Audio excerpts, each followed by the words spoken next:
विपक्ष, पत्रकार और तमाम लोग हैं वो सवाल उठा रहे हैं कि जो ये भारत रत्न ना होकर ये चुनावी रत्न है, जिसमें हम कर्पूरी ठाकुर को देखते हैं तो उन्होंने समाजवाद को आगे बढ़ाने का काम किया। हम पत्रकार जगत के अंदर ये बात थी कि नीतीश कुमार अब नहीं जाएंगे बीजेपी के साथ में। 84 के इलेक्शन ने इनको स्थिति ये कर दी थी, केवल 2 सीट जीत के आए थे, उसमें लाभ सिंह आडवाणी भी जीत के आए थे और स्वयं अटल बिहारी वाजपेयी ग्वालियर से चुनाव हार गए थे। तो मंडल कहा जाता है कि मंडल के खिलाफ जो कमंडल उसी से उद्भव हुआ बीजेपी का एक नए दौर को लेकर। नमस्कार, मैं डॉक्टर महेश वर्मा और मैं इस समय मौजूद हूं अलवर के मोती डूंगरी पर और आप देख सकते हैं कि हमारे पीछे तिरंगा लहरा रहा है और यहां पर बाग बगीचा भी बहुत ही बेहतर तरीके से यहां पर व्यवस्था की हुई है। आज हम बात करेंगे भारत रत्न के बारे में। जी हां, इसी पखवाड़े में देश की सरकार ने, प्रधानमंत्री ने 5 व्यक्तियों के नाम घोषित किए हैं, जो 5 महानायक कहें या 5 विभूति कहें, उनके नाम की घोषणा की है भारत रत्न देने की। जी हां, और सवाल यह भी है कि इस साल लोकसभा चुनाव होने वाले हैं, उसी के मद्देनजर आज हम बात करेंगे। हमारे साथ हैं एडवोकेट गंगाराम यादव जी, जो राजनीति शास्त्र और इतिहास और लॉ से ग्रेजुएट हैं और राजनीतिक विश्लेषक हैं और एक सामाजिक सुधारक भी हैं, लगातार जमीन पर काम करते हैं। यादव जी, आपका बहुत बहुत स्वागत है डेमोक्रेटिक भारत में। धन्यवाद आपका। सर, सवाल इस समय जो चर्चा में चल रहा है इन दिनों भारत रत्न को लेकर कि जो 5 नाम की घोषणा की है, जहां सबसे पहले बिहार से जो पूर्व मुख्यमंत्री थे कर्पूरी ठाकुर, उसके बाद में डिप्टी पीएम कहें या गृह मंत्री कहें जो है एनडीए गवर्नमेंट में लालकृष्ण आडवाणी, उसके बाद में पीवी नरसिम्हा राव, किसान नेता चौधरी चरण सिंह, ये जो और एक स्वामीनाथन। हाँ, स्वामीनाथन, बिल्कुल। तो ये जो नाम है, क्या आपको लगता है कि इस चुनाव के मद्देनजर तकरीबन 2.5 महीने बाद चुनाव होने वाले हैं, विपक्ष, पत्रकार और तमाम लोग हैं वो सवाल उठा रहे हैं कि जो ये भारत रत्न ना होकर ये चुनावी रत्न है, इसमें आप क्या कहेंगे? देखिए, इसमें तो मुझे या शायद किसी को भी ऐतराज़ नहीं होगा, जिन व्यक्तित्व को इन्होंने भारत रत्न दिया है उसमें हम देखते हैं कि हर क्षेत्र में अपना अपना काम रहा है। जिसमें हम कर्पूरी ठाकुर को देखते हैं तो उन्होंने समाजवाद को आगे बढ़ाने का काम किया और खासकर जो पिछड़ा तबका था, चाहे वो शेड्यूल कास्ट था, शेड्यूल ट्राइब्स था, माइनॉरिटी में पिछड़ा तबका था और दूसरी पिछड़ी जातियां थी जो नौकरी पेशे में नहीं आ रही थी, राजनीति में नहीं आ रही थी, व्यवसाय में नहीं आ रही थी, उद्योगों में नहीं आ रही थी, तो उनको थोड़ा सा पुश करने का काम, आगे बढ़ाने का काम पहली बार कर्पूरी ठाकुर ने बिहार में किया, जिस पर भारी ऐतराज भी हुआ। तो लेकिन कर्पूरी ठाकुर का जो कार्यकाल रहा है बहुत ऐतिहासिक कार्यकाल रहा है और उनको भुलाया नहीं जा सकता। वो बहुत लंबे समय के बाद अब उनको ये भारत रत्न दिया। सबसे पहले कर्पूरी ठाकुर जी की घोषणा हुई, इससे पूरे भारत में जो पिछड़ा समाज है उसको ये लगा कि ये ठीक है, लेकिन साथ ही साथ कर्पूरी ठाकुर के जो फॉलोवर हैं खासकर बिहार में, उनके अंदर हम 2 नाम प्रमुखता से, जो वर्तमान राजनीति चल रही है उसको, जो उनके जो फॉलोवर्स थे उनमें बड़े नेताओं में 2 नाम प्रमुखता से ले सकते हैं, जिसमें एक है लालू प्रसाद यादव और दूसरे हैं नीतीश कुमार, जो दोनों ही कभी एक ही संगठन में हुआ करते थे, एक ही विचारधारा और कर्पूरी ठाकुर को लेकर के इन्होंने अपनी राजनीति प्रारंभ की थी। बिल्कुल। अब क्योंकि इस समय जो कर्पूरी ठाकुर को क्यों दिया गया, प्रश्न ये आता है क्यों दिया? तो कर्पूरी ठाकुर तो बहुत दिन से, जो आज तो नहीं है, कर्पूरी ठाकुर को तो मरे बहुत लंबा अंतराल हो गया है, लेकिन भारतीय जनता पार्टी अपनी आंतरिक कलह जो उजागर नहीं हो रही है और देश की जो स्थितियां हैं पिछले 2 वर्षों के अंदर जिस तरह से चुनाव परिणाम आए हैं, तो इनका जो कर्नाटक खासकर हम बात करें, कर्नाटक के अंदर से इनकी सरकार चली गई है और भारी खामियाजा भुगतना पड़ा है। इधर बिहार के अंदर जो है नीतीश कुमार पाला झाड़ के और लालू यादव के साथ चले गए यानी आरजेडी के साथ गठबंधन करके सरकार और चला उन्होंने रहे थे। सरकार बना ली। तो अब सवाल ये था कि किस तरह से, क्योंकि बिहार के अंदर ये चला आ रहा है और स्वयं भारतीय जनता पार्टी जो अभी गृह मंत्री है, पहले अध्यक्ष रहे थे, उन्होंने ये बात कही थी, एक स्टेज पर कही थी कि बिहार के अंदर 3 ध्रुव है, एक आरजेडी है, एक भारतीय जनता पार्टी है और एक नीतीश कुमार का जेडीयू है। और नीतीश कुमार जिधर होंगे सत्ता उधर जाएगी, ये पब्लिकली अनाउंस किया था अमित शाह जी ने। बिल्कुल। और अमित शाह जी को ये खलबलाहट थी कि अब आने वाले लोकसभा इलेक्शन में क्या होगा, कैसे? क्योंकि बीच के अंदर वो लालू यादव के साथ जाकर के उन्होंने नई गवर्नमेंट फॉर्म कर ली थी। तो यद्यपि स्वयं अमित शाह ये घोषणा कर चुके थे और मैंने ये देखा है इन राजनीतिज्ञों को कि ये जो कुछ बोलते हैं कार्य रूप में उसके विपरीत होता है।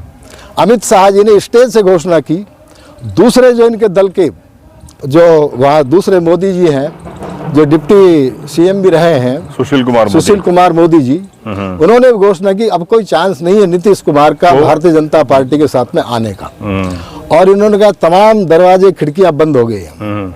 जिस तरह से एक समय था कि संविधान सभा के लिए डॉक्टर भीमराव अंबेडकर के लिए कहा गया था कि तमाम खिड़की दरवाजे बंद कर दिए गए हैं, डॉक्टर भीमराव अंबेडकर संविधान सभा में नहीं आ सकते, लेकिन मजबूरन उनको संविधान सभा में लेना पड़ा।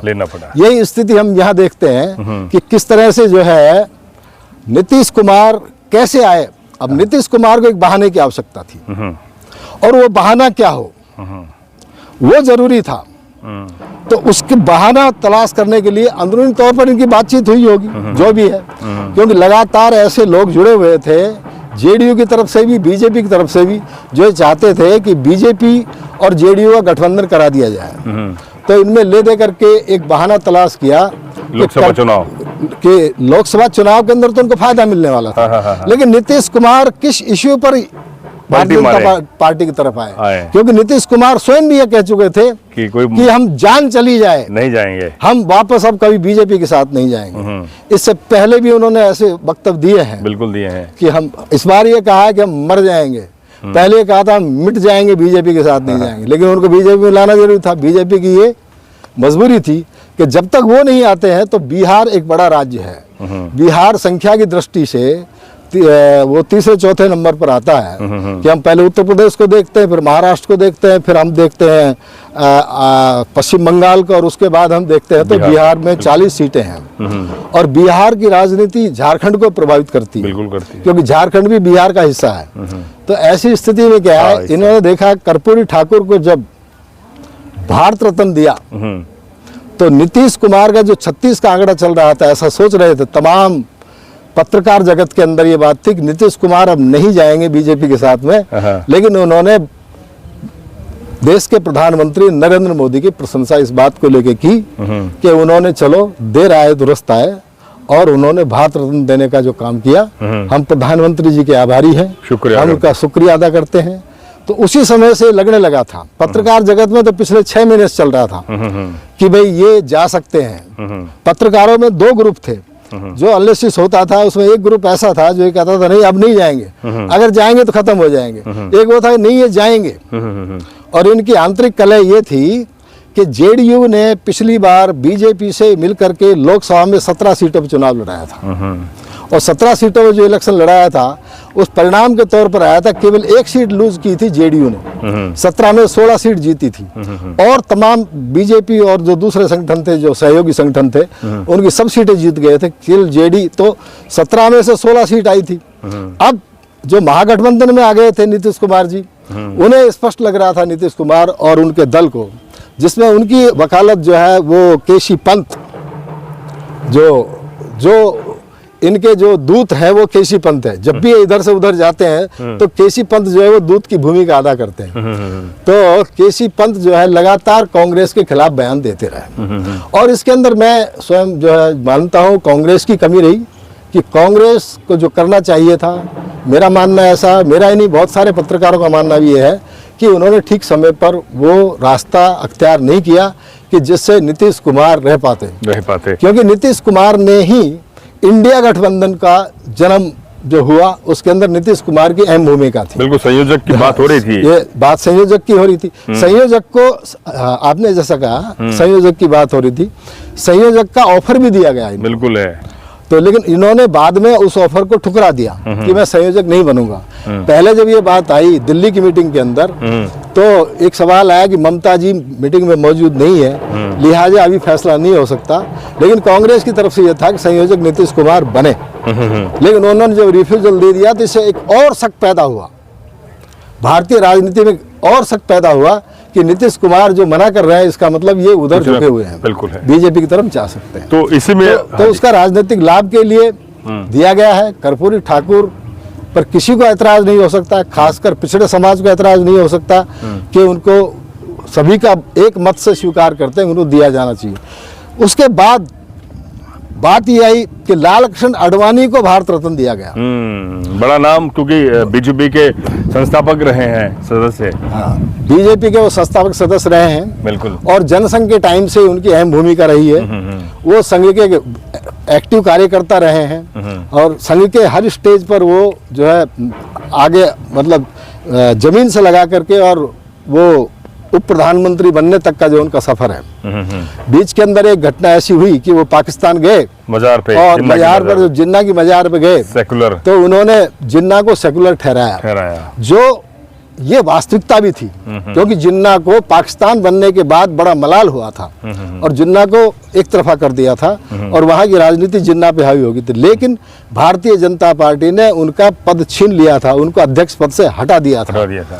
तो अभी ये जो राम मंदिर का सिलसिला था, ये सन 90 के अंदर, और राम मंदिर का सिलसिला क्यों चलाया था, जो रथ यात्रा चलाई थी सन 84 से ही भारतीय जनता पार्टी राम मंदिर के मसले को लेकर के, सन 80 में पार्टी का उद्गम हुआ और सन 84 में ये हो रहा था कि इन्होंने देखा कोई ऐसा इश्यू हाथ में आए कि पार्टी बीच के अंदर क्या है थोड़ा इधर झुकने लगी थी सेकुलरवाद की तरफ कि हमें सबके सहयोग से पार्टी आगे बढ़ सकती है। क्योंकि 84 के इलेक्शन ने इनको स्थिति ये कर दी थी, केवल 2 सीट जीत के आए थे, उसमें लाल कृष्ण आडवाणी भी जीत के आए थे और स्वयं अटल बिहारी वाजपेयी ग्वालियर चुनाव हार गए थे। तो तब इन्होंने देखा कोई ऐसा इश्यू आए तो इन्होंने एक सांप्रदायिक राजनीति खेली। बिल्कुल है, मंडल कहा जाता है कि मंडल के खिलाफ जो कमंडल उसी से उद्भव हुआ बीजेपी का एक नए दौर को लेकर। नहीं, वो मंडल के खिलाफ कमंडल की जो बात है जी, एक्चुअली ये कमंडल का कार्यक्रम इनका पार्टी स्तर पर, क्योंकि ये जनता दल के साथ में अलायंस करके सरकार बनाई लेकिन सरकार में शामिल नहीं हुए और सरकार को अपने इशारों पर नचाने के लिए हम जो भी करेंगे सरकार इसका विरोध नहीं कर पाएगी जी, इसलिए इन्होंने वो सिलसिला चला दिया। ऐसी स्थिति में उसको काटने के लिए और ये जो मंडल कमीशन की घोषणा हुई विश्वनाथ प्रताप सिंह के टाइम, वो घोषणा ऐसे नहीं हुई, केवल लाल कृष्ण आडवाणी की वजह से नहीं हुई थी। उसके अंदर ये था कि चौधरी देवीलाल ने अरुण नेहरू पर ये इल्जाम लगाया था कि अरुण नेहरू ने भी बोफोर्स के अंदर पैसा खाया।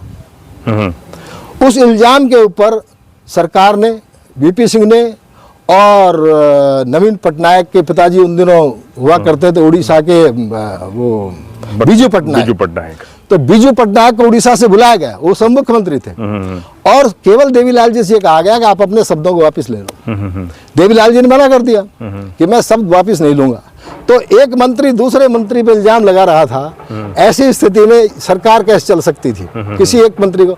तो वीपी सिंह ने मजबूर होकर के उनको मंत्रिमंडल से बर्खास्त कर दिया और जैसे मंत्रिमंडल से बर्खास्त किया तो चौधरी देवीलाल ने दिल्ली में रैली बुलाने की घोषणा कर दी और एक बड़ा टुकड़ा जो जनता दल में था वो चरण सिंह के फॉलोवर्स का था कि चरण सिंह भी जो है वो पिछड़ों की राजनीति करते थे, उन्होंने अजगर समाज बनाया था, फिर मजगर समाज बनाया, इस तरह से। तो तब क्या है कि विश्वनाथ प्रताप सिंह के साथ खासकर मंडल को लेकर के रामविलास पासवान, दूसरे नाम थे जो सबसे आगे आए वो थे शरद यादव, रामविलास पासवान, लालू यादव। और ये लोगों ने कहा कि आप इस स्थिति के अंदर या तो आप ये कर दीजिए मंडल की घोषणा कर दीजिए या तो आप मंडल आयोग की सिफारिशों की घोषणा कर दीजिए, अन्यथा हम चौधरी साहब की रैली में जाएंगे। उन्होंने किसान रैली बुलाई थी, बिल्कुल। तो उनको क्या है 7 अगस्त को ये घोषणा करनी पड़ी और जैसी घोषणा करी जो 8 या 9 अगस्त की रैली थी वो स्थगित करनी पड़ी चौधरी देवीलाल को। तो मंडल कमीशन जैसे घोषित हुआ वैसे जो चाल भारतीय जनता पार्टी चल रही थी, जो चाल जो है हिंदू धर्म को लेकर के भारतीय जनता पार्टी गोलबंद करना चाह रही थी मतदाताओं को, वो चाल अब फेल होती नजर आई कि उन्होंने देखा कि हिंदू मतदाताओं के अंदर आधे से बड़ी तादाद पिछड़ों की है, आधी तादाद जो है वो पिछड़ों की बिल्कुल है। पूरी जनसंख्या में आधी तादाद पिछड़ों की है और हिंदू मिलेंगे तो वो और भी ज्यादा है।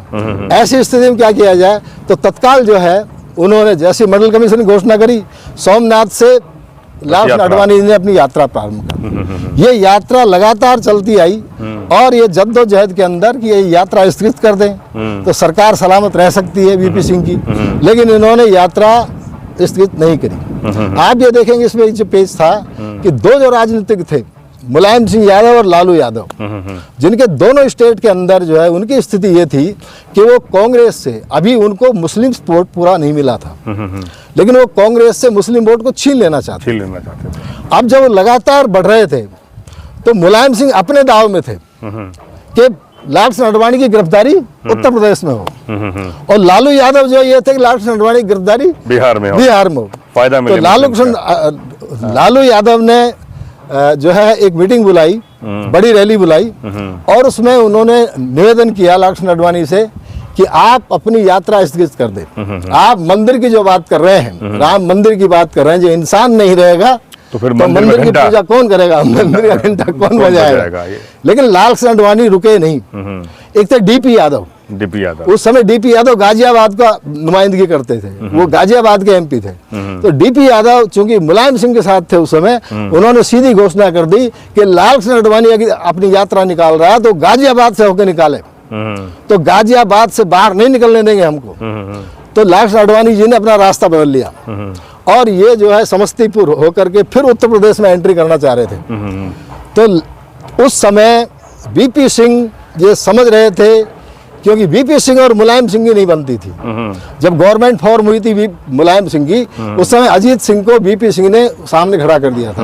और जब गवर्नमेंट फॉर्म हुई थी बिहार के अंदर, तब लालू यादव के साथ भी मजेदार बात ये है, ये एक मजेदार बात है कि लालू यादव के साथ नहीं थे वीपी सिंह। अच्छा। लेकिन अब लड़ाई ये थी कि वीपी सिंह किसको बढ़ावा दे, मुलायम सिंह को दे या लालू को दे, क्योंकि मुलायम सिंह जो थे वो वीपी सिंह के खिलाफ थे। और तो ऐसी स्थिति में लालू यादव ने वीपी सिंह से बात की और वीपी सिंह ने ग्रीन सिग्नल दे दिया, गिरफ्तारी कर लो। तो फिर लालू यादव ने उन्हें गिरफ्तार कर लिया और वो मामला 30 अक्टूबर का इनका ऐलान था, 31 अक्टूबर का, 30 अक्टूबर को वो गिरफ्तार हो गए। और ऐसा कहा जा रहा था कि देश में बोएला मच जाएगा, ये हो जाएगा, वो हो जाएगा। लेकिन मैंने अपनी आंखों से देखा उस समय जो मुस्लिम जनता की स्थिति थी। हमारे हम मेवात के निवासी हैं, तो हमने देखा था बहुत जनता परेशान थी कि पता नहीं क्या होगा। तो फिर लालू यादव ने स्टेटमेंट दिया था कि हमने जो है लालकृष्ण आडवाणी को समस्तीपुर में गिरफ्तार किया और उनको लोड किया और गेस्ट हाउस में पहुंचा दिया। लोग कहते थे बवेला मच जाएगा, देश में चुहिया भी नहीं मरी। और लालू यादव इस घटना से एकदम हीरो बन गए। तो ये आगे चल करके लालू यादव 95 में अपना इंडिपेंडेंट इलेक्शन भी जीत गए। अब आप बात कर रहे थे भारत रत्न के दूसरे लोगों की, नहीं, जिसमें इसमें लालकृष्ण आडवाणी के ऊपर ये भी है कि जब प्राण प्रतिष्ठा की बात आई तो उनसे ये मामला था कि आडवाणी वहां जाएंगे क्योंकि उसके अगवा रहे राम मंदिर के, लेकिन उनको बुलाया नहीं गया या उनको मना कर दिया गया। और ये भी कहा जा रहा है कि जो संघ परिवार से नाराज था प्रधानमंत्री से, तो कहीं ना कहीं उस नाराजगी को दूर करने के लिए आडवाणी का नाम ही आगे किया गया है। ये तो आडवाणी की आपने बात बताई। अब बात आती है चौधरी चरण सिंह की। चौधरी चरण सिंह के जो पोते हैं इस समय वर्तमान में आरएलडी के प्रमुख हैं जयंत चौधरी, जो अपने किसान आंदोलन के दौरान अपने भाषणों में कह चुके हैं कि मैं कोई चवन्नी थोड़ी हूं कि मैं पासा पलट लूंगा। लेकिन जब चौधरी चरण सिंह का नाम भारत रत्न के लिए घोषणा हुई तो उन्होंने कहा कि बहुत बहुत शुक्रिया और दिल जीत लिया, और अब मैं किस मुंह से मना करूं। उसमें क्या कहेंगे आप? देखिए, मैं इस बात को जो पहले आपसे बात की, मैं आपके दर्शकों से भी कहना चाहता हूँ जी। कि यहाँ भी वो बात लागू होती है कि नीतीश कुमार को किस बहाने से बीजेपी में लाया जाए। जी जी जी। इसी तरह से सवाल ये था कि जयंत चौधरी को किस तरह से जो है लाया जाए, जयंत चौधरी को किस तरह से बीजेपी के साथ लाया जाए। देखिए, चौधरी चरण सिंह से लगा करके अजीत सिंह का इतिहास रहा है जी जी जी। कि उनको इससे मतलब कभी नहीं रहा है। चौधरी चरण सिंह किसान लीडर रहे हैं जी जी। लेकिन आइडियोलॉजिकली मेरा ऐसा मानना है कि चौधरी चरण सिंह जो है आइडियोलॉजिकली कोई स्ट्रॉन्ग स्थिति में नहीं थे। अच्छा। उनकी क्लियर आइडियोलॉजी नहीं थी। अच्छा। क्योंकि आपको ध्यान होगा, या मैं आपके दर्शकों से बताना चाहूँ कि जब चौधरी चरण सिंह 80 के अंदर जब श्रीमती इंदिरा गांधी पुनः सत्ता में आई 2/3 मेजोरिटी लेकर के, बिल्कुल, तो चौधरी चरण सिंह ने स्वयं अटल बिहारी वाजपेयी से मिलकर के एक अलायंस बनाया था और उन्होंने ये कहा कि हम समाजवाद के रास्ते पे चलेंगे, हमारा समाजवाद गांधीवादी समाजवाद होगा। वो क्या था? वो चौधरी चरण सिंह ये था कि चंद्रशेखर और चौधरी चरण सिंह के बीच में नहीं बनती थी। तो चंद्रशेखर का दल अलग था, चौधरी चरण सिंह अलग था। उस समय 83 की ये बात है। 83 के अंदर क्या, चंद्रशेखर ने वो कश्मीर से कन्याकुमारी तक की यात्रा निकाली, पूरे भारत की पैदल यात्रा निकाली। अच्छा। उस पैदल यात्रा को लेकर के चरण सिंह और अटल बिहारी वाजपेयी ये घबरा गए थे कि आने वाले इलेक्शन में चंद्रशेखर चूंकि पार्टी का अध्यक्ष है और ये चंद्रशेखर का जो गुट है जिसको जनता पार्टी कहा जाता था, ये बढ़त हासिल कर सकता है। लिहाजा ये दोनों मिल गए, अटल बिहारी वाजपेयी यानी भारतीय जनता पार्टी और चौधरी चरण सिंह का लोकदल। यानी कि कोई पुख्ता वो विचारधारा नहीं थी जिसको लेकर हम कहें कि किसान मतलब ये नहीं कहा जा समाजवाद की ये सांप्रदायिकता विरोधी रहे हैं या बहुत सेकुलर थे। यद्यपि निजी जिंदगी के अंदर वो पूरी तरह सेकुलर थे, इससे मुझे कतई ऐतराज नहीं है। चौधरी चरण सिंह अपनी निजी जिंदगी में पूरी तरह सेकुलर थे, लेकिन चौधरी चरण सिंह का ये मानना था कि हम अपने लोगों को अगर लाभ पहुंचाना चाहते हैं, किसानों को हम बेनिफिट देना चाहते हैं, तो सत्ता, किसानों को राजनीति के अंदर बेनिफिट देना चाहते हैं, किसानों को उनकी आर्थिक दुर्दशा से बाहर लाना चाहते हैं, तो सत्ता का हासिल करना जरूरी है। और इसी सत्ता के लिए चौधरी चरण सिंह पहले भी 2 बार कांग्रेस से विद्रोह करके उत्तर प्रदेश के मुख्यमंत्री बन गए थे। बिल्कुल। और बड़े क्रांतिकारी कदम उन्होंने उठाए थे। इसलिए चौधरी चरण सिंह का भारत रत्न देने की जो बात है वो वास्तव में उपयुक्त व्यक्तित्व है, बहुत ही उपयुक्त व्यक्तित्व है, जिनको चौधरी चरण सिंह को बहुत पहले भारत रत्न मिल जाना चाहिए। बहुत सारे लोग आई है, लेकिन अब क्या था कि जयंत चौधरी के पिताजी जो अजीत चौधरी थे, चौधरी अजीत सिंह, जब चौधरी चरण सिंह का इंतकाल हो गया उसके बाद जयंत चौधरी राजनीति में आए। अजीत चौधरी इनके पिताजी जयंत चौधरी, और उनकी राजनीति लगातार ये रही कि सत्ता के करीब कैसे जाया जाए। इसलिए उन्होंने 91 में इलेक्शन लड़ा जनता दल से, विश्वनाथ प्रताप सिंह के गुट से, और कई टुकड़ों के अंदर 3 टुकड़ों के अंदर उन्होंने क्या है कि पीवी नरसिम्हा राव की कांग्रेस आई सरकार थी, राजीव गांधी का इंतकाल हो चुका था, तो तब इन्होंने सपोर्ट किया क्योंकि वो माइनॉरिटी गवर्नमेंट थी नरसिम्हा राव की, तब उसके साथ रहे। इसके बाद 96 से वो लगातार इधर से उधर होते रहे, और जब टाइम आया 98 का और 99 का अटल गवर्नमेंट का, तो इन्होंने अटल बिहारी वाजपेयी से अपना संबंध समझौता किया और उनके साथ अलायंस कर लिया और केंद्र में मंत्री बन गए। तो इन्होंने जो चौधरी चरण सिंह की पृष्ठभूमि थी उस पर कुठाराघात ये किया था कि यद्यपि ये सत्ता के नजदीक रहना चाहते थे, इसलिए इन्होंने सारे मापदंड त्याग दिए। कोई आइडियोलॉजी नहीं, कोई किस तरह की विचारधारा नहीं, केवल सरकार के साथ हमें रहना है। तो जयंत चौधरी का जो अब जाना एनडीए में, या कहें कि अब भाजपा के साथ में फिर लोकसभा चुनाव लड़ना साथ में, तो कहीं ना कहीं जिस तरह से राकेश टिकैत ने कहा, उसे सवाल पूछा गया कि किसान आंदोलन में बड़ी बड़ी बातें हो रही थी, उन्होंने कहा कि सत्ता और पॉलिटिक्स में सब जायज है, जहां उसको फायदा होगा वहां जाएंगे। लेकिन जो लोग बैठे हुए थे 13 महीने 14 महीने 1.5 साल तक 2 साल तक वो आंदोलन चलता रहा, किसान और जाट की बात होती रही, तो क्या ये सब बेईमानी है? देखिए, राजनीतिक तौर पर जो हम देखते हैं, जो किसान मूवमेंट में किसान जुड़े, ये पंजाब के किसानों से शुरुआत हुई, और इसके पीछे एक बड़ा राज था कि जो वर्तमान सरकार है ये यूरोपियन स्टाइल पर, अमेरिकन स्टाइल पर देश में व्यवस्था पैदा करना चाहते हैं। और मेरा निजी तौर पर मानना ये है कि ये सरकार ऐसा सोचती है कि देश में 2 वर्ग होने चाहिए, एक मालिकों का और एक नौकरों का। ऐसी स्थिति के अंदर हमारे देश में जो छोटे छोटे किसान हैं उनकी ज़मीनें छिन जानी थी। उस ज़मीन छीनने से उनका जो स्वामित्व है वो छिन जाता और उनका जो गरिमा है या यूं कहें उनका जो स्वाभिमान है जी जी, वो स्वाभिमान गिरने का खतरा था।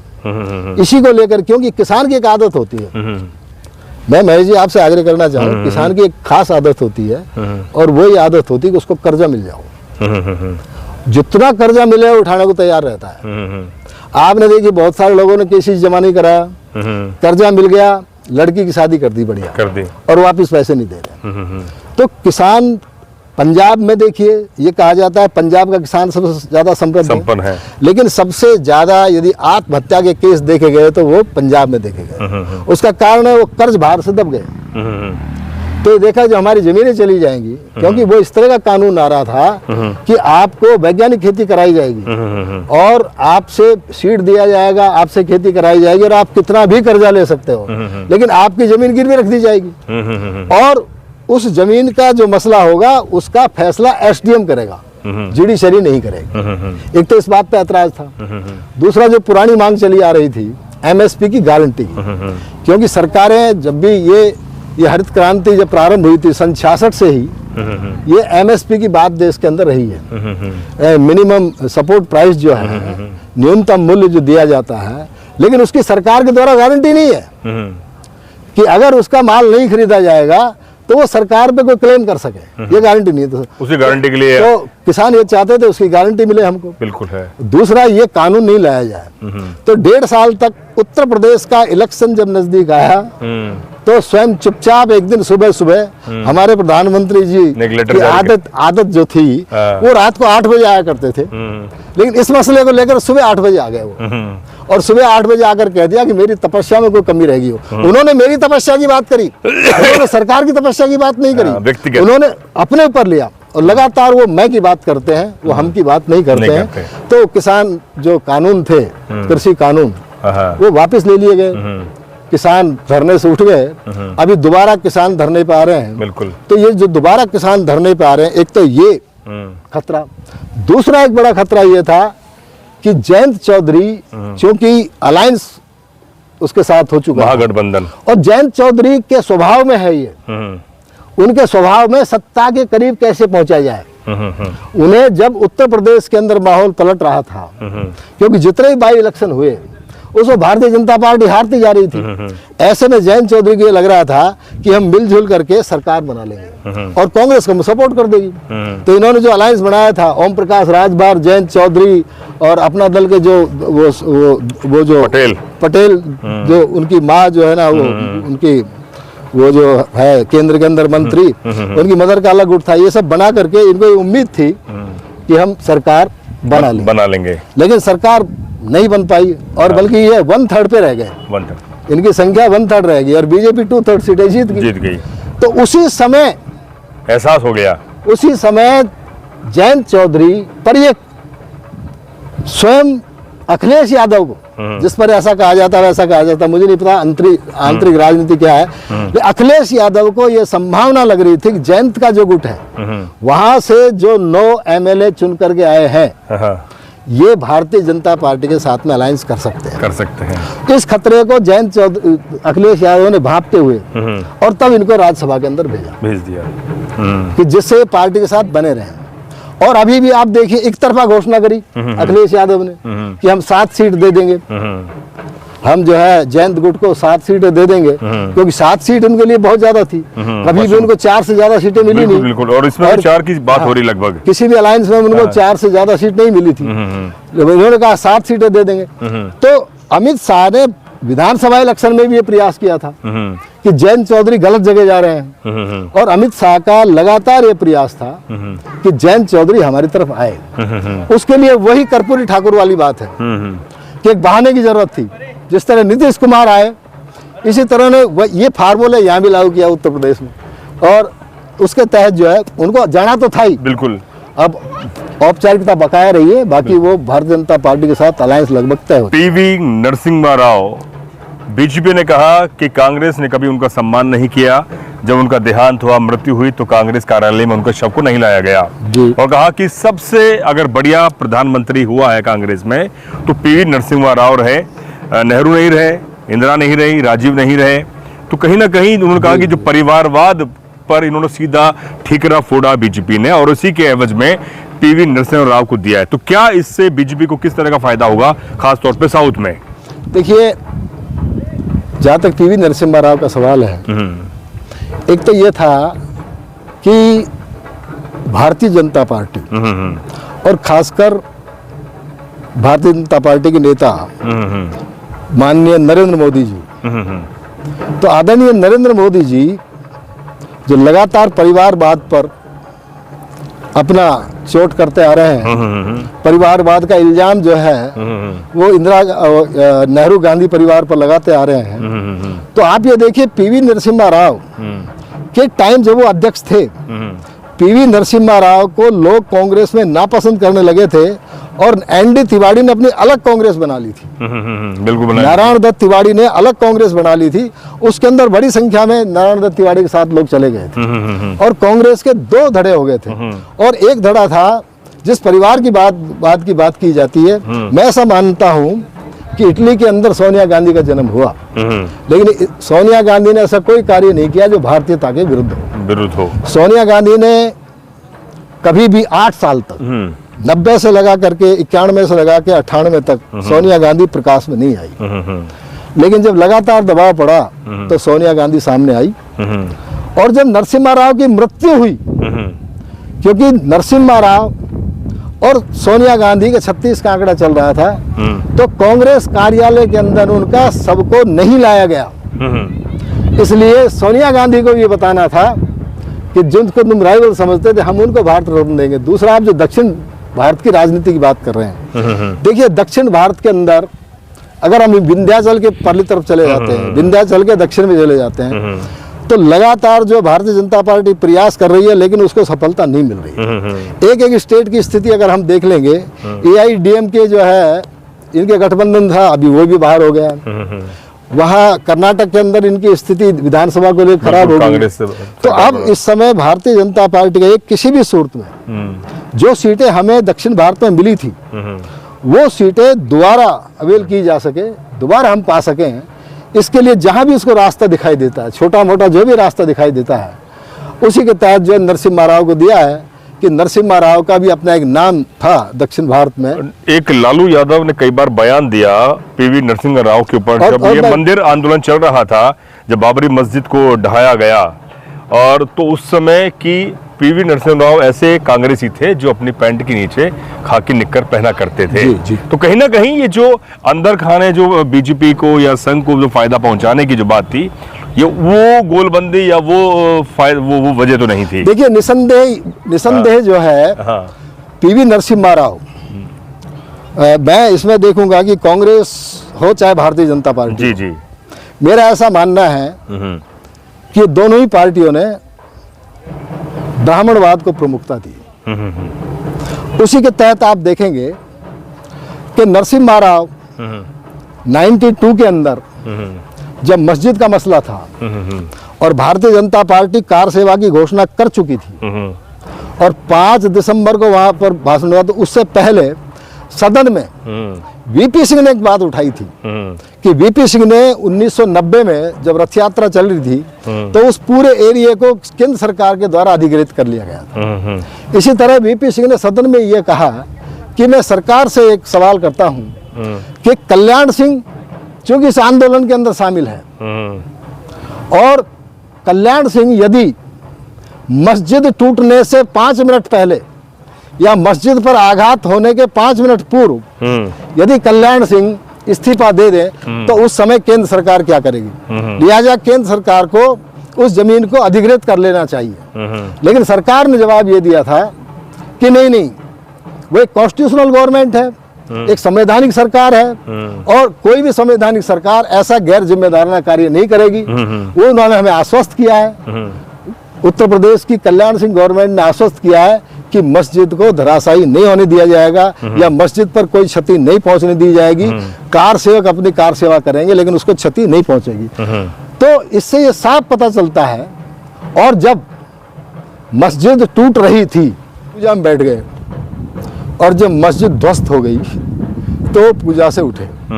तो इससे शक करना लाजमी है कि इसके अंदर उनकी मिली भगत थी, क्योंकि ये इस बात से भी पुष्ट होता है, ये बात आगे आने वाली जो घटनाएं थी वो इन बातों को पुष्ट करती है कि 1996 में जब बीजेपी गवर्नमेंट फॉर्म करना चाहती थी तो उस समय बीजेपी और कांग्रेस को छोड़ करके बीजेपी लार्जेस्ट पार्टी थी सदन में और बीजेपी ने अपना क्लेम पास किया।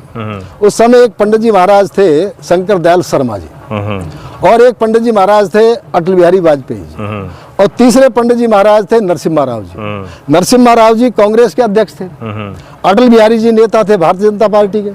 भारतीय जनता पार्टी ने सदन में अपना नेता घोषित करके और अपना क्लेम किया, शंकर दयाल शर्मा जी राष्ट्रपति थे उनके सामने, कि चूंकि सदन में largest party Bharatiya Janata party है इसलिए उसको सरकार बनाने का मौका दिया जाए।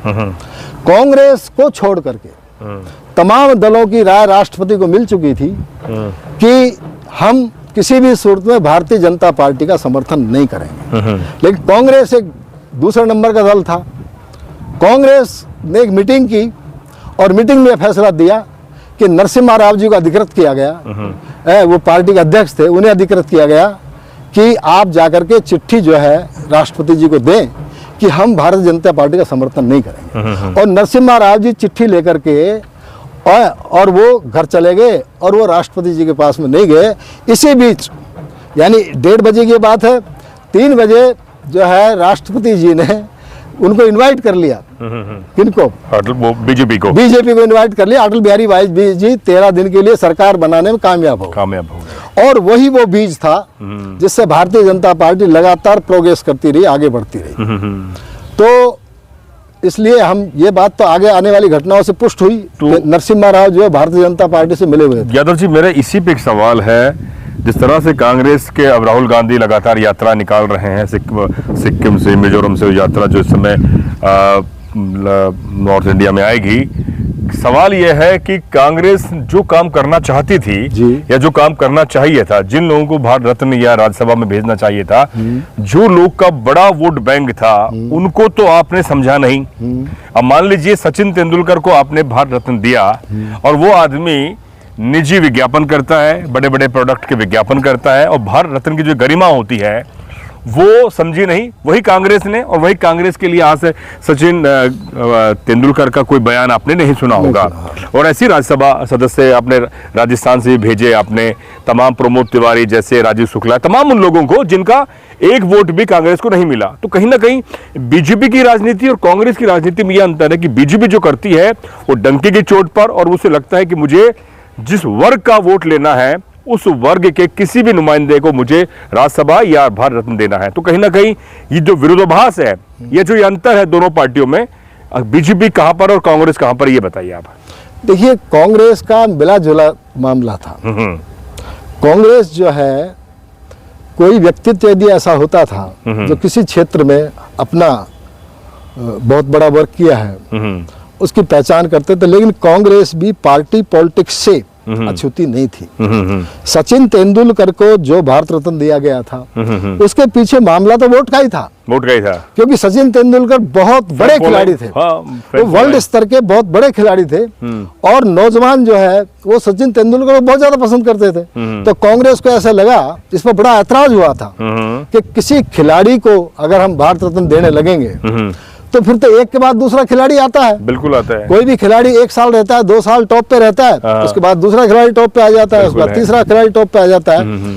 तो इस पे बड़ा जो विरोधियों ने बड़ा ऐतराज भी किया था अंदर खाते, लेकिन कांग्रेस चूंकि वोट को ही देख रही थी और गवर्नमेंट यूपीए थी, कांग्रेस की गवर्नमेंट नहीं थी, बिल्कुल यूपीए गवर्नमेंट थी जिसमें दूसरे दलों का समर्थन था। लेकिन चूंकि मंत्रिमंडल का निर्णय था और उनको दे दिया गया, लेकिन उसका फायदा कांग्रेस को कुछ नहीं मिला, क्योंकि समानांतर रूप से बीजेपी अपने दूसरे रास्ते अख्तियार कर रही थी कांग्रेस को गिराने में। और बीजेपी के पास में सबसे बड़ी जो चीज पकड़ के आई, अन्ना हजारे को। अन्ना, जिससे बाद में ये साबित भी हुआ कि अन्ना हजारे को बीजेपी जो है प्रमोट कर रही है और अन्ना हजारे दिल्ली जंतर मंतर पर आकर बैठ गए। उसमें दो ही व्यक्तियों को फायदा हुआ, एक केजरीवाल को, एक बीजेपी को और दूसरा बीजेपी को। और लगातार कांग्रेस पर जो है वो इल्जाम लगाए जा रहे घोटालों के, ये स्कीम वो स्कीम वो स्कीम, बहुत सारे कोयला स्कीम, कॉमनवेल्थ स्कीम, बहुत सारे स्कीम जो है जिसमें, लेकिन मनमोहन सिंह एक ऐसा शख्स था कि उसने कभी भी समझौता नहीं किया और उन्हीं के दल को समर्थन करने वाले लोगों को भी उन्होंने जेल में डाला। और बाद में जब जांच हुई तो आज तक वो स्कीम के अंदर कोई भी जो है अपराधी साबित नहीं हुआ और किसी को भी कोई दंड मिला नहीं। लेकिन चूंकि बातचीत हाथ से निकल चुकी थी, बीजेपी ये प्रोपेगेंडा फैलाने में कामयाब हो गई थी, तो कांग्रेस तो अपने आप में दिग्भ्रमित है। कांग्रेस की स्थिति ये है कि लगातार वो गिर रही है और अभी भी जो स्थिति भारत में चल रही है उसमें कांग्रेस का कोई क्लियर स्टैंड नहीं है, कांग्रेस की कोई क्लियर आइडियोलॉजी भी नहीं है। आप ये देखिएगा कि कांग्रेस और दूसरे दल जिसमें मायावती भी शामिल है, हमारे अशोक गहलोत जी भी शामिल है, सबने जो है कहा कि हम जनरल को भी दे देंगे आरक्षण। आरक्षण की राजनीति चली, उस आरक्षण की राजनीति, जनरल को आरक्षण देंगे, जनरल को दे देंगे।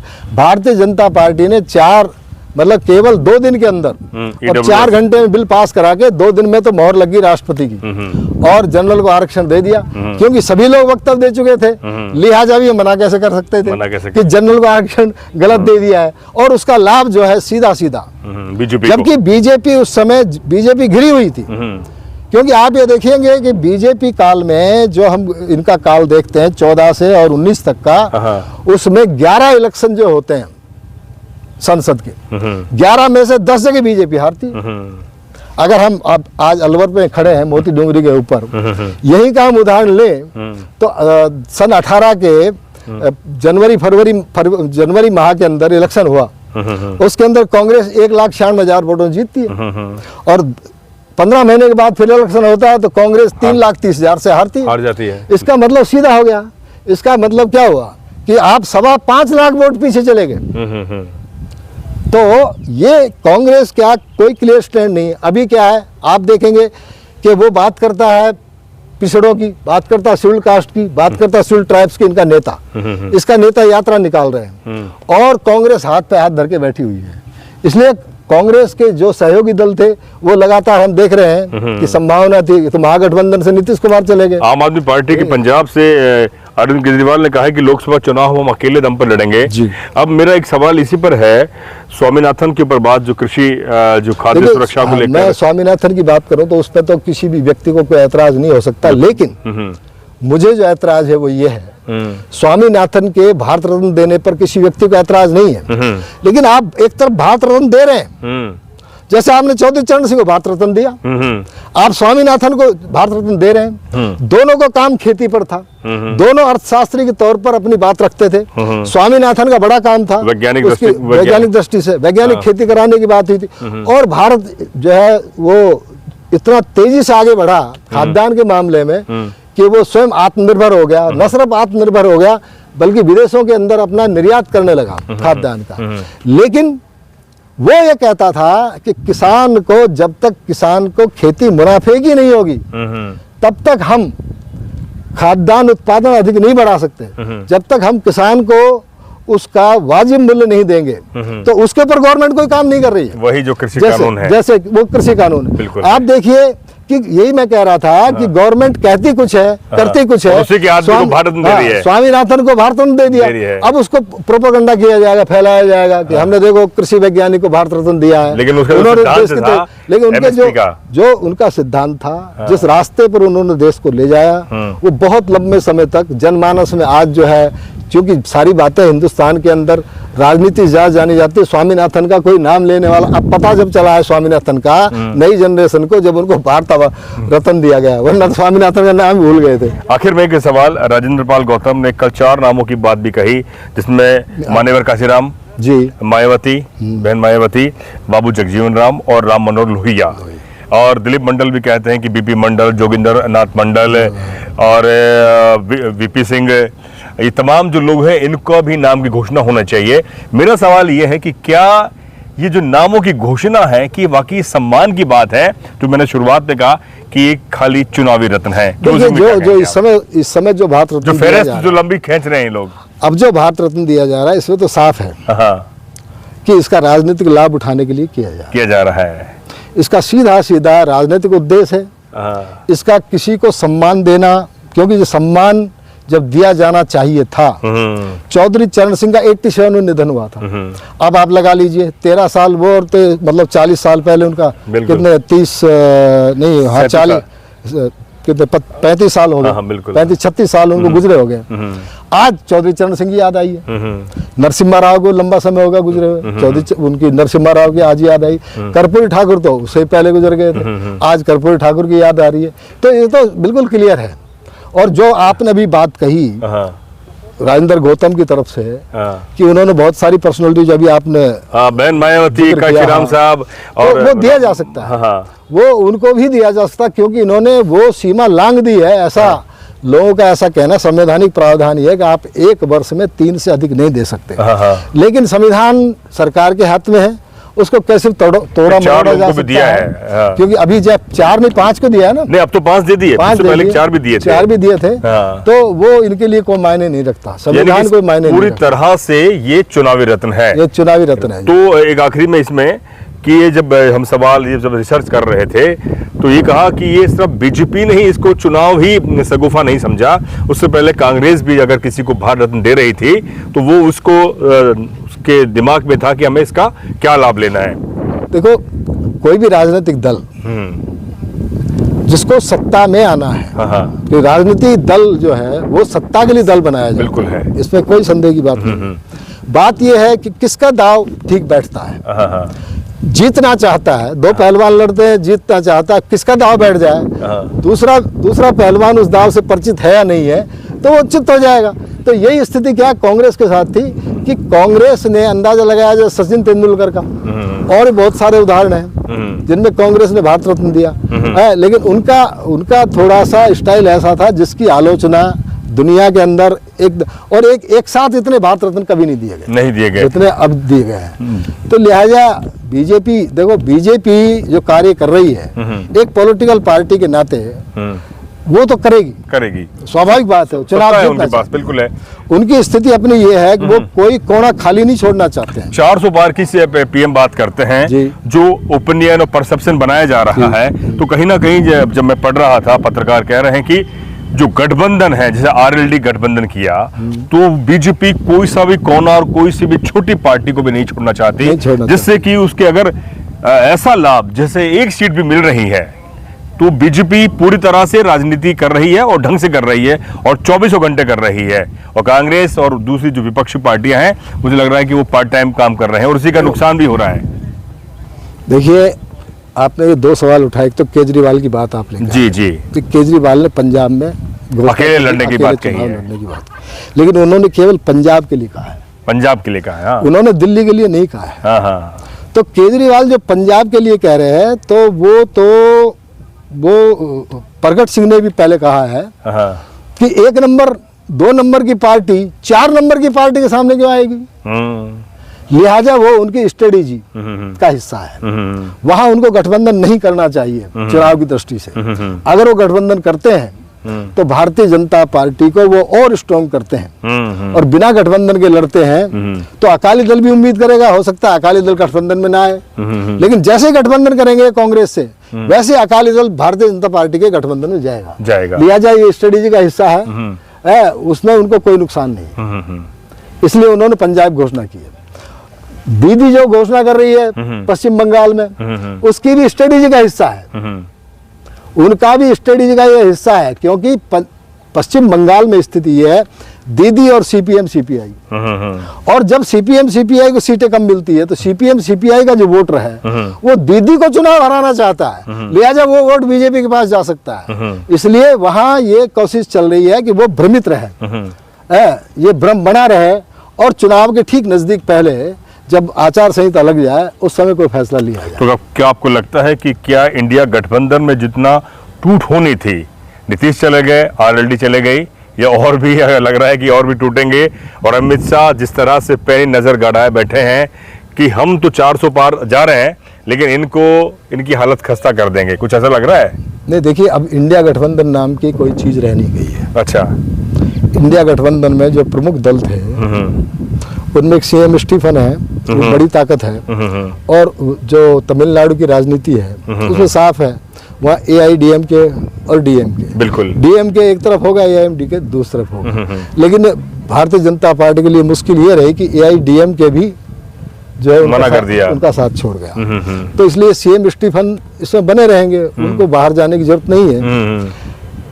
बाकी तो हम देखेंगे, अब तो केवल बीजेपी और बीजेपी के विरोधियों की बात कीजिए आप इंडिया की बात नहीं कर सकते। इंडिया का कुछ भी क्लियर चीजें सामने नहीं आई है, कोई क्लियर खाका प्रस्तुत नहीं किया है, कोई सीट शेयरिंग की बात नहीं करी है, कोई मिनिमम प्रोग्राम की बात नहीं करी गई है। जब आपके पास कोई मिनिमम प्रोग्राम नहीं है, सीट शेयरिंग का नहीं है, तो आज की स्थिति थी इंडिया गठबंधन केवल सुनने को है।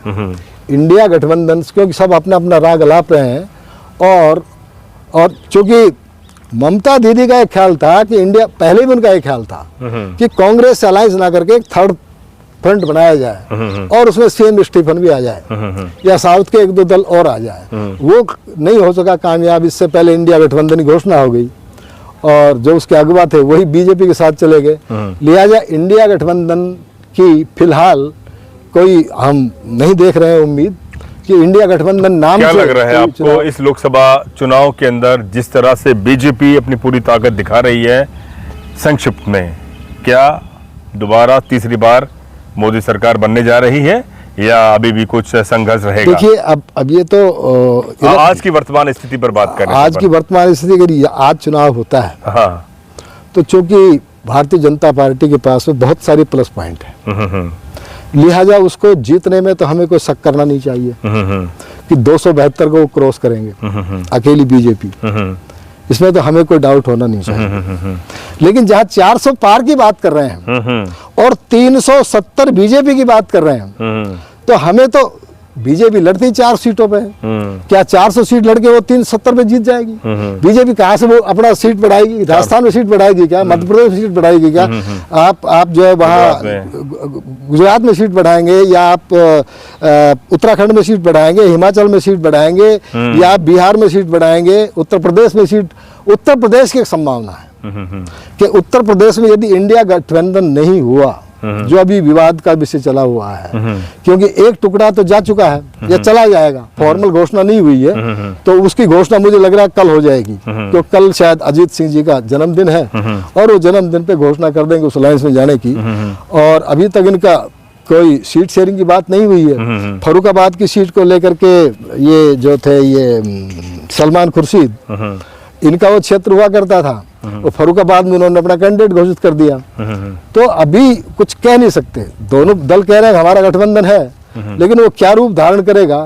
देखिए एक ही बात है कि उत्तर प्रदेश के अंदर भारतीय जनता पार्टी को यदि कोई झटका लग सकता है तो बिना मायावती के अलायंस में शामिल हुए झटका नहीं। अब भी वो स्थिति है कि भारतीय जनता पार्टी से टक्कर ली जा सकती है। वो तब बनेगी टक्कर जब मायावती इस गठबंधन में आए। लेकिन आज की तारीख में मायावती ने अभी तक तो साफ कर दिया कि मैं अकेले चुनाव लड़ूंगी। मायावती जी ने जो है ना साफ जब कर दिया है कि अकेला चुनाव लड़ने की बात है, तो अब अंदाज लगाते हैं लोग बीजेपी को तो सीधा फायदा है, क्योंकि अनुमान ये लगाया जाता है, सर्वे आया उसके अंदर भी मायावती को 5% वोटों की बात की गई है और सीट का तो मिलने का सवाल नहीं, बल्कि सीट नहीं कहीं मुकाबले में भी कोई कैंडिडेट नजर नहीं आएगा। और वो उसका हस्र जो है, जो मायावती मतलब उनका 31% वोट हुआ करता था 2007 में, जो अपने बलबूते पे वहाँ गवर्नमेंट बनाती थी, 31% से पिछले असेंबली इलेक्शन में 12 पॉइंट कुछ पर आ गई थी। और अब अनुमान ये किया जाता है कि और लोकसभा के अंदर मतदाता का दृष्टिकोण ये होता है कि कौन स्थायी सरकार दे सकता है या किसके नेतृत्व में स्थायी सरकार हो सकती है। तो यहाँ दो ही बात है, एक कांग्रेस, दूसरा भारतीय जनता पार्टी, उन्हीं के नेतृत्व में स्थायी सरकार हो सकती है। लिहाजा जब कांग्रेस का जो गठबंधन है वो लगातार ढुलमुल नीति पे चल रहा है, ऐसी स्थिति में आज ये नहीं कहा जा सकता कि भारतीय जनता पार्टी और उसका अलायंस मिलाकर के 400 पार होगा नहीं होगा और ये 370 सीट लेंगे नहीं लेंगे।